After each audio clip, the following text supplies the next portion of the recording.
late August 1944. An American armored column moves steadily down a long, exposed road in northern France.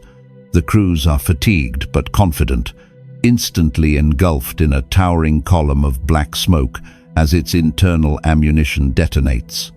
Before the American column can fully react to the first loss, for the victorious tank crews waiting in the shadows after their flawless ambush, the reality of the broken tether settled in slowly. They would listen to the static on their radios, hoping for a coded transmission from the rear echelon.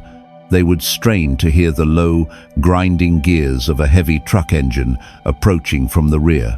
Midnight would pass, then 2 in the morning, then 4. The realization was absolute.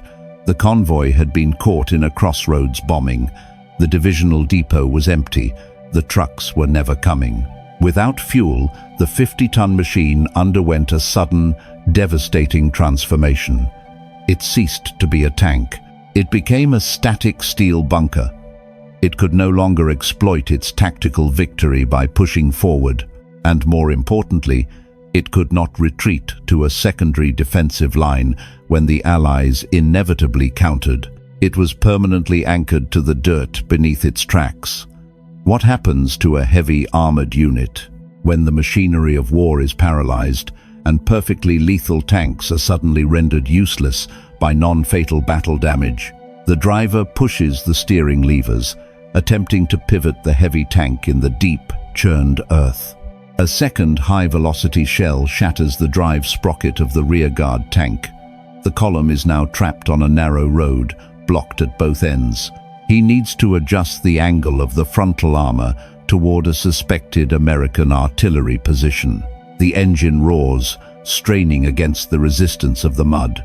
Suddenly, a sharp, violent metallic crack echoes from beneath the armored skirt. The tank jolts and sags to the right. Under the immense torque and the weight of the vehicle, a single steel track pin has sheared in half. The heavy interlocking links of the right track unspool into the dirt. In a healthy, fully functioning military system, a broken track is a frustrating delay, not a defeat. A tank is expected to take minor damage. In previous campaigns, the crew would simply radio their maintenance battalion. Within an hour, a massive heavy half-track or a dedicated armored recovery vehicle, like the Panther, would arrive. Outfitted with heavy winches, timber blocks, and thick steel cables, a team of specialized mechanics would secure the broken links, winch the vehicle out of the mud, and hammer a fresh steel pin into place. By afternoon, the tank would be back in the fighting line. But by the late summer of 1944, those recovery networks had entirely collapsed. The heavy tow vehicles were either abandoned on the side of the road, with empty fuel tanks, destroyed by Allied fighter bombers, or commandeered to haul vital artillery pieces. The 5 men inside the immobilized tank were completely alone. The surviving crews do exactly what their doctrine demands. They traverse their 75mm guns toward the distant tree line. Their situation was compounded by the very design of their machine. German heavy tanks utilized a highly complex system of overlapping, interleaved road wheels. This engineering choice effectively distributed the massive weight of the vehicle, providing a smooth ride and excellent gun stability. However, it was a maintenance nightmare. If an inner wheel was damaged by a near miss from high explosive artillery, or if thick mud dried like concrete between the steel discs, the tank could not roll. To replace one broken inner wheel, an exhausted crew, operating with basic hand tools in a muddy field, had to unbolt and remove as many as 5 heavy outer wheels, just to access the damaged component. Under combat conditions, this was often physically impossible. The reality of mass took over. A Panther weighed 45 tons, a Tiger weighed 56. A standard supply truck cannot tow them, a captured Jeep cannot pull them. If a transmission shattered from the strain of constantly reversing into firing positions, If a final drive gear stripped its teeth under heavy load, or if a single high-explosive shell snapped the track, the vehicle was dead. It did not matter that the massive main gun still functioned flawlessly. It did not matter that the thick frontal armor remained entirely unpierced by enemy fire. A tank that cannot move is merely a pillbox. They fire white phosphorus to blind the enemy. They desperately throw their machines into reverse, seeking the shallow cover of the roadside ditches. With a limited field of view, what was once considered minor, repairable battlefield friction had become a fatal wound. Without a logistical safety net to recover and repair these vehicles, a temporary mobility kill was exactly the same as a catastrophic destruction. The invincible predators of the ambush were being erased from the map by broken gears, snapped pins, and soft mud.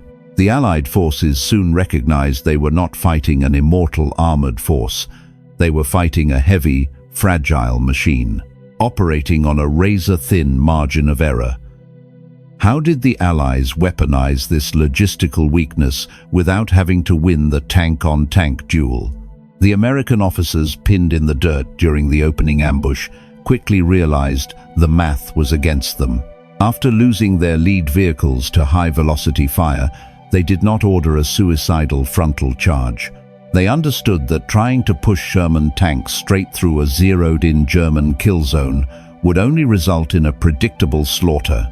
Instead, Allied operational command adapted to the reality of the battlefield. They stopped trying to pierce the thick frontal plates of the heavy German machines. They decided to weaponize the enemy's lack of mobility. This adaptation became a doctrine of continuous pressure, but the return fire is blind. The German positions are completely invisible, masked by deep shadow and layered foliage. When a lead scout or vanguard unit made contact with a concealed German heavy tank, the entire Allied column would halt its direct advance. The surviving crews would reverse out of the optical crosshairs, find defilade behind a ridge or a dense tree line, and pick up their radios. Within minutes, the coordinates of the suspected German position were transmitted to the rear. The response was overwhelming. Indirect violence. Batteries of heavy 155mm artillery would begin pounding the grid square. For the German crew sitting inside their camouflage tank, the pristine silence of the ambush was instantly shattered. The ground heaved. High explosive shells detonated against the trees, raining jagged steel splinters and heavy timber down onto the engine deck. The Allied artillery was not necessarily trying to score a direct hit to pierce the heavy armor. They were trying to achieve something much more likely. They wanted to shatter the fragile glass of the Zeiss optics. They wanted to shred the external radio antennas. They wanted to terrify the supporting German infantry into abandoning the flanks. Most importantly, they wanted to force the heavy tank to maneuver under fire. While the artillery pulverized the tree line, the Allied column executed. Over the next 8 minutes, the ambush dismantles the American advance with terrifying, mechanical precision. 3 more vehicles are systematically disabled, the second phase of the pressure doctrine. Fast, motorized infantry riding in half-tracks, supported by lighter armored cars, and surviving medium tanks, swung wide. They bypassed the kill zone entirely, using the extensive network of French country roads to push deep into the German flanks. They were moving to sever the exact supply arteries that the German defenders so desperately needed. Inside the smoke-filled turret of the Panther or Tiger, the tactical situation unraveled with terrifying speed. The German commander could see through his armored slits that the Americans were not taking the bait. The frontal assault was not coming. Instead, his headset cracked with panicked radio reports from neighboring units. The enemy was in the next village. The enemy was crossing the river behind them. The carefully prepared ambush position was suddenly being bypassed and surrounded. German tactical doctrine was rigid, but it was not suicidal. When a position was compromised, the standing order was to withdraw, leapfrog backward, and establish a new defensive line on the next ridge or at the next crossroad. The commander grips his throat microphone and orders the driver to start the Maybach engine, throw the heavy transmission into reverse. Armor-piercing tracers streak out of the darkness with mathematical accuracy. To the American officers pinned in the dirt, the tactical reality is absolute, and pull out of the collapsing pocket. But the needle on the fuel gauge is resting on empty, or perhaps a stray artillery fragment has shattered the drive sprocket, or the overstrained transmission has finally seized. The radio is demanding an immediate retreat to save the vehicle and its highly trained crew, but the machine is effectively a corpse. As the sound of Allied diesel engines echoes from the road behind them, what choice was left for a German crew when ordered to fall back without the mechanical power to move? The engine will not turn over. The transmission is locked in the mud, through the narrow armored vision slits. The German commander can see the dust plumes of Allied half-tracks cutting across the rear supply road. The pocket is rapidly closing. He looks down at the dead fuel gauge, then across the cramped turret at his gunner. No order needs to be shouted. The crew knows exactly what must happen next. They have been trained for this specific, grim necessity. They cannot allow a 50-ton masterpiece of engineering, complete with intact Zeiss optics and a high-velocity cannon, to fall into Allied hands. They have driven into an unyielding, deeply entrenched German defensive wall. According to every traditional rule of combat, the destruction of the machine is not an act of panic. It is a methodical, procedural execution. The loader opens the massive steel block of the breech.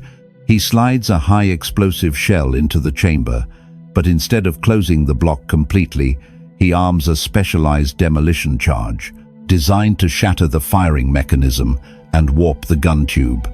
In the rear of the vehicle, the driver and radio operator smash the glass dials of the instrument panels and toss thermite grenades directly into the engine compartment. The chemical reaction is instantaneous and blinding. White-hot fire begins eating through the complex aluminum blocks of the Maybach engine, melting fuel lines and fusing the gears of the transmission. The men scramble out of the escape hatches, dropping into the cold dirt. They carry only their personal submachine guns, a few canteens, and whatever rations they can stuff into their field tunics. Behind them, a muffled, violent thud rocks the hull. Black smoke pours from the muzzle of the main gun. The heavy barrel droops slightly. The firing mechanism is permanently shattered. The vehicle that completely dominated the battlefield hours earlier is now simply 70,000 pounds of useless scrap iron. This scene was not an isolated act of desperation. It was a widespread, systemic reality playing out across the collapsing German lines in France.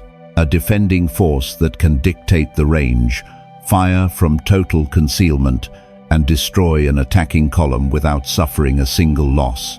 As the Allied forces relentlessly pushed forward, bypassing strongpoints and strangling supply routes, the German armored forces essentially bled themselves dry.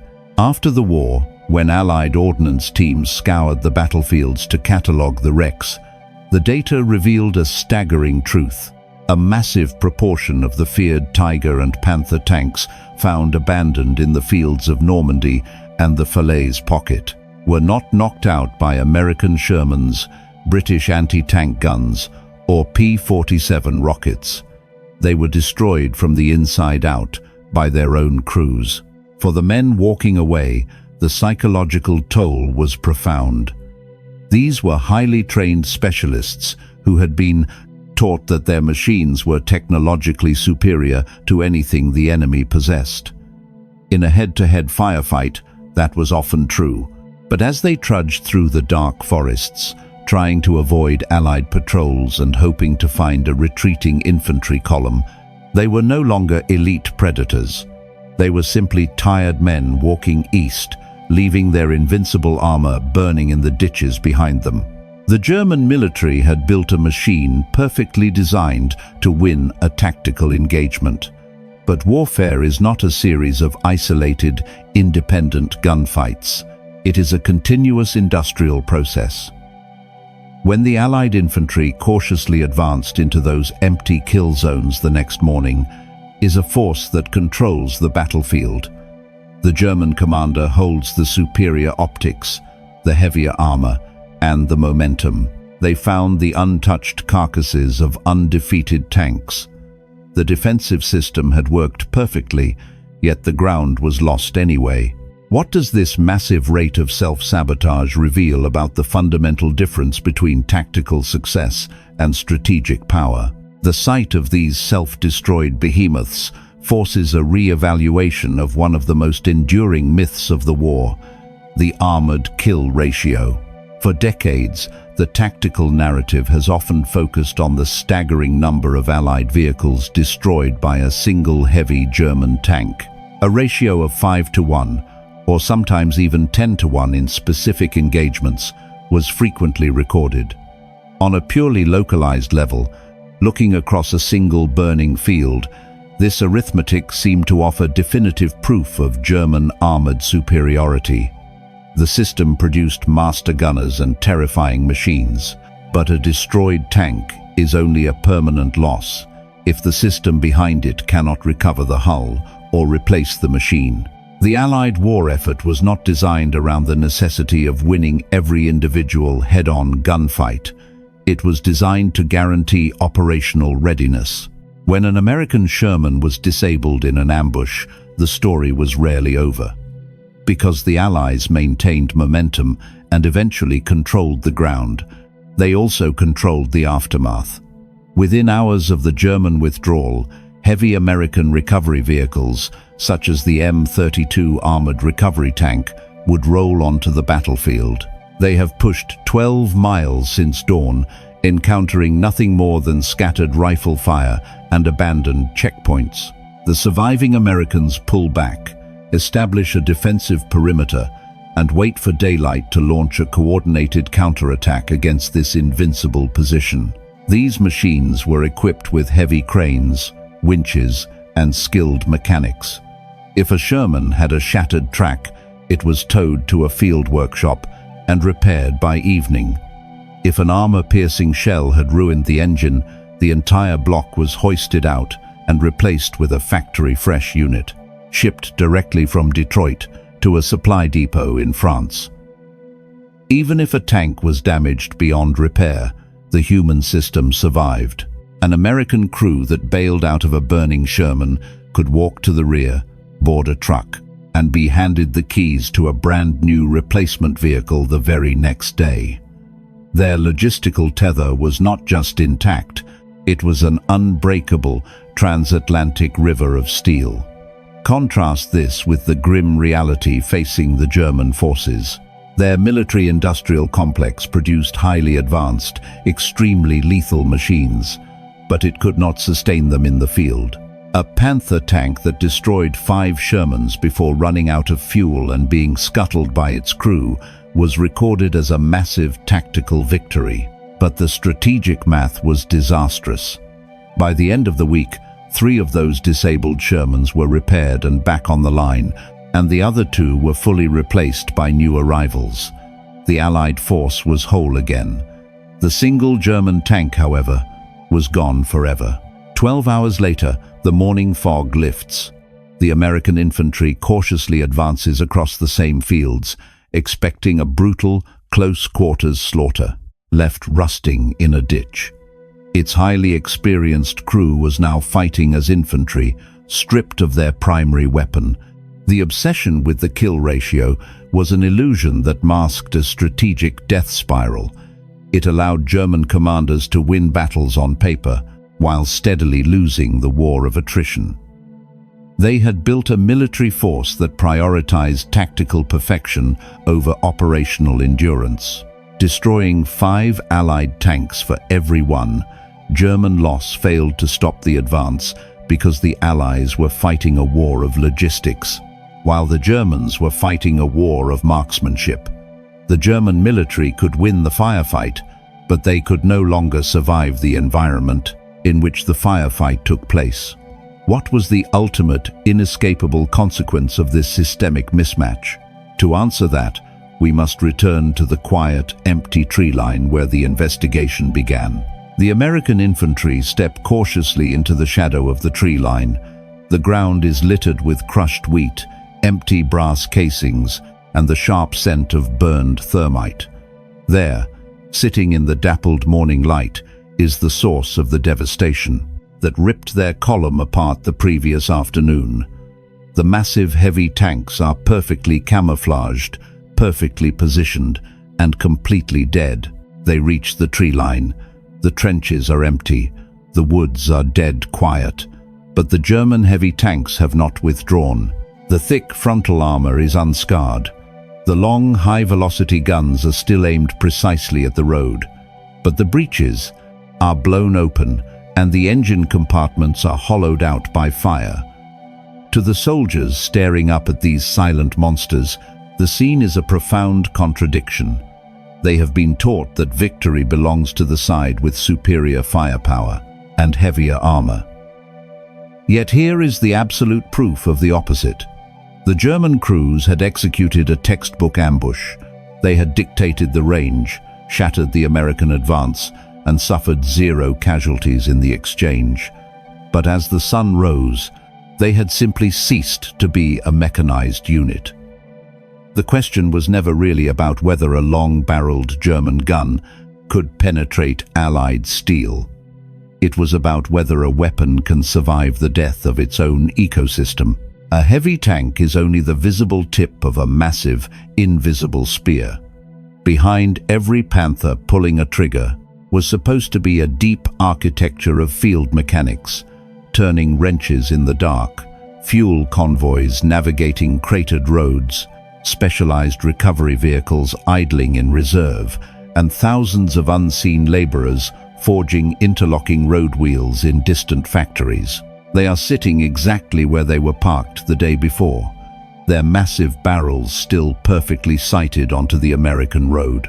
By the late summer of 1944, that entire architecture had been systematically dismantled. The skies belonged to Allied fighter bombers. The rail yards were shattered. The synthetic oil refineries were burning. The umbilical cord was cut. The German military had engineered a localized tactical masterpiece, but they had placed it inside a starving strategic system. A tank that cannot be refueled, recovered, or repaired is no longer a weapon of war. It is a highly engineered steel tomb waiting to happen.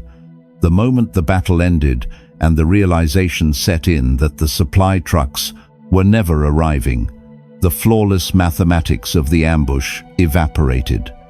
The crews had no choice but to break their own machines before the advancing Allied infantry did it for them. The true cost of this systemic collapse was paid by the people trapped inside it. It was paid by the nighttime supply drivers who burned alive in the cabs of their canvas-topped trucks, trying to deliver a few jerry cans of gasoline.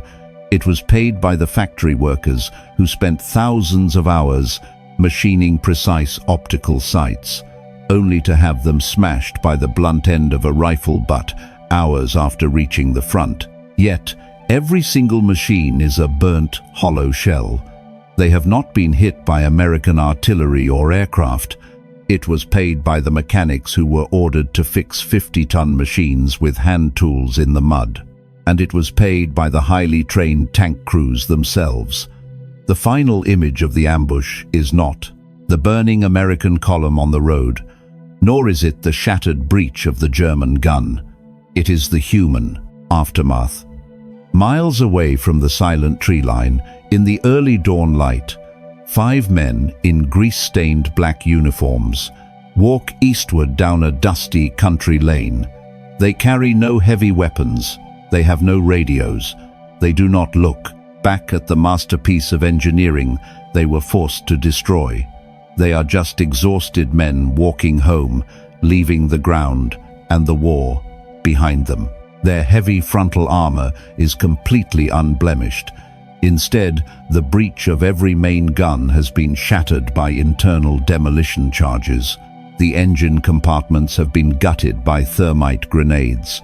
The German crews had won a flawless, one-sided tactical victory, only to step out of their undefeated machines, rig them to explode, and walk away in the dark. To understand why, a triumphant military force would willingly erase its own armored shield, we first need to look at the invisible geometry that made their ambush so lethal. To understand the sheer lethality of the ambush, we must examine the geometry of the kill zone. The heat of the engine decks radiates upward, mixing with the smell of high-octane fuel and crushed wheat. By the late summer of 1944, German armored doctrine had fundamentally shifted. The sweeping, mechanized offensives of the early campaigns were gone. Forced into a defensive posture against overwhelming Allied material advantages and absolute air superiority, German tank commanders turned their vehicles into concealed steel pillboxes. The foundation of this defense was standoff distance. A German Panther, or Tiger tank, was built around a massive, high-velocity main gun. These weapons could consistently penetrate the frontal armor of a standard Allied Sherman at ranges exceeding 1,500 yards. Conversely, the standard American 75mm gun struggled to pierce the thick, sloped frontal armor of a Panther at even half that distance. This mechanical disparity dictated the rules of engagement. The German crews did not need to maneuver to win a firefight. They only needed to wait. A proper ambush was built hours before the first shot was fired. A heavy tank would be carefully backed into a tree line, a stone barn, or a ruined farm wall. The crew would drape the hull in wire netting, weaving local foliage, pine branches, and wheat stalks into the steel until the 50-ton machine dissolved into the landscape. They would cut the engine, eliminating their acoustic and thermal signatures. Then, the gunner would lean into his Zeiss optical sight. The infantry riding on the rear armor are coated in a fine, white chalk dust. The lead tank commander checks his map. German optical glass was highly refined. The gunner's sight featured a series of graduated triangles that allowed him to accurately calculate the distance to a target without firing a spotting round. He would pre-measure the distance to a specific crossroad, a prominent oak tree, or a narrow bridge. He was not aiming at the enemy. He was aiming at a piece of ground the enemy was forced to drive over. When the Allied column crossed that exact marker, the ballistic math was already solved. This is why the Americans in the opening scene felt they had hit an invisible wall. At a distance of over 1,000 yards, an idling German tank is virtually silent to an American crew, driving a noisy, rattling Sherman. The layered camouflage diffuses the flash of the cannon. The supersonic velocity of the German shell means the target is pierced before the boom of the firing charge travels across the field. When the Americans fired back with high explosive shells or white phosphorus, they were often just guessing at the origin of the attack, spraying the distant horizon while the German gunner simply adjusted his sight and prepared for the next shot. The American crews were fighting a ghost that could reach out and kill them from beyond their own visual limits. Tactically, it was a masterpiece of localized violence. The German commander had minimized his exposure while maximizing his lethal reach, calculating they can safely cover another 4 miles before setting a defensive perimeter for the night. He had created a kill zone where every variable was controlled. As long as the enemy remained in the optical crosshairs, the German heavy tank was the supreme predator of the battlefield. But a tank is not a bunker. It is a machine that relies on a complex, moving support structure. The math of the ambush was flawless. The optics were clear. The armor held.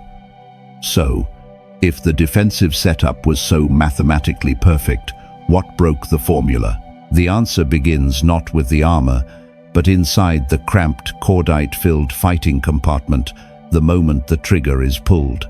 Inside the steel fighting compartment of the German tank, the silence following the ambush is deafening. The air is thick with the acrid, throat-burning stench of spent cordite. The ventilator fans whine, struggling to pull the toxic smoke out of the turret. The loader, his hands slick with sweat and grease, leans against the massive steel block of the breech. He has just hurled a rapid succession of heavy, brass-cased shells into the gun in a matter of minutes. The floor beneath him is cluttered with smoking, empty casings, clinking together as the massive vehicle shifts its weight. They have executed this exact maneuver successfully every day this week. They know exactly what the next hour looks like. The gunner pulls his face away from the padded rubber rim of the Zeiss optic, his eyes strained from tracking targets through the magnified glass. They have won the engagement. The Allied column is burning in the distance. But the moment the final shell leaves the barrel, a new, invisible countdown begins. A tank is not a self-sustaining fortress. It is a highly demanding consumption engine. The Panther, for instance, carried exactly 79 rounds of main gun ammunition, yet that number is deceptive. A crew did not roll into combat with 79 armor-piercing shells. They carried a carefully calculated mixed load, high-explosive rounds for infantry, smoke shells for screening movements, and armor-piercing tungsten or steel-capped rounds for enemy tanks. In reality, a gunner might have fewer than 40 dedicated tank-killing shells available when the battle began. During a high-intensity ambush, laying down suppressing fire, accounting for inevitable misses, and firing insurance shots to guarantee the destruction of enemy armor. A crew could easily burn through a third of their specialized ammunition in 10 minutes. The heavy ready racks positioned near the loader are suddenly hollow. The mechanical systems have also paid a steep price. To swing the heavy turret quickly enough to track moving targets, the driver had to keep the massive Maybach engine revving at high RPMs, burning precious gallons of synthetic gasoline just to power the hydraulic traverse. This time, it does not. A supersonic, armor-piercing shell crosses 1,000 yards of open field in a fraction of a second. The transmission, already a notoriously fragile piece of overstressed engineering, has absorbed the violent, shuddering recoil of every shot. In a functional, healthy military system, this rapid depletion of resources is simply a standard operational cost. It is an expected cycle. The victorious crew would wait for nightfall, reverse out of their camouflaged position, and drive 3 miles to a designated rear rally point. There, in the safety of darkness, a heavy supply transport would be waiting.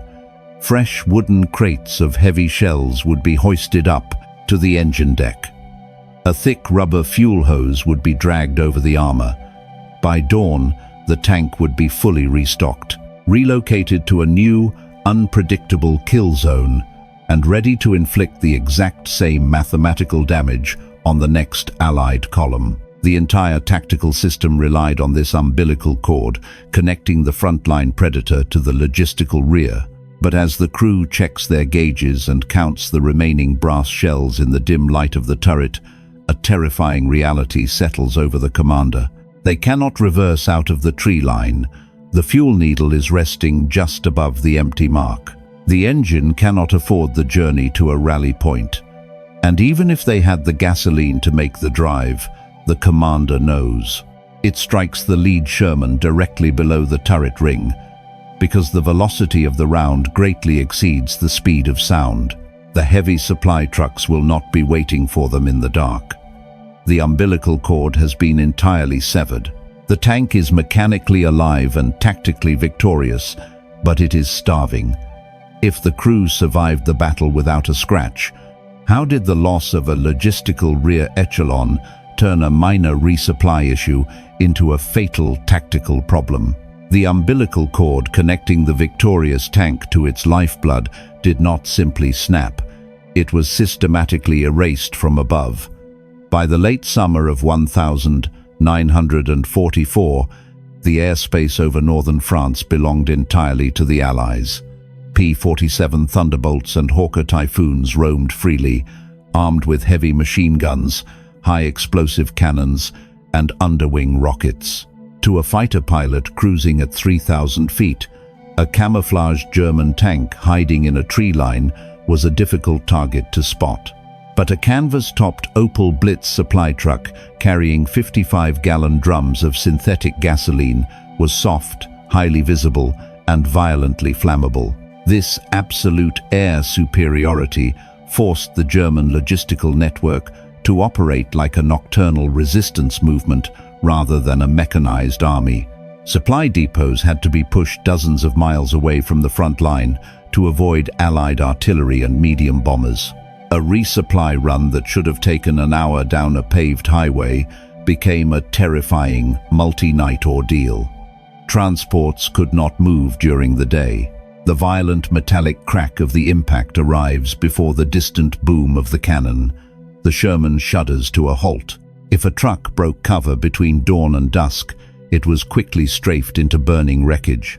Consequently, convoys were forced to crawl along cratered secondary roads and deep forest tracks entirely in the dark. Drivers were strictly forbidden from using headlights. They navigated by faint moonlight or by watching the painted white convoy markers on the truck ahead of them.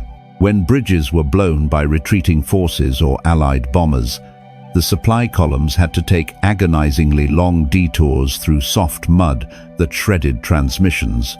If a single truck slid into a ditch and blocked a narrow road, the entire convoy was paralyzed until daylight exposed them all. The physical mathematics of keeping a heavy panzer company alive were brutal. A Panther tank required nearly 200 gallons of gasoline just to fill its internal tanks.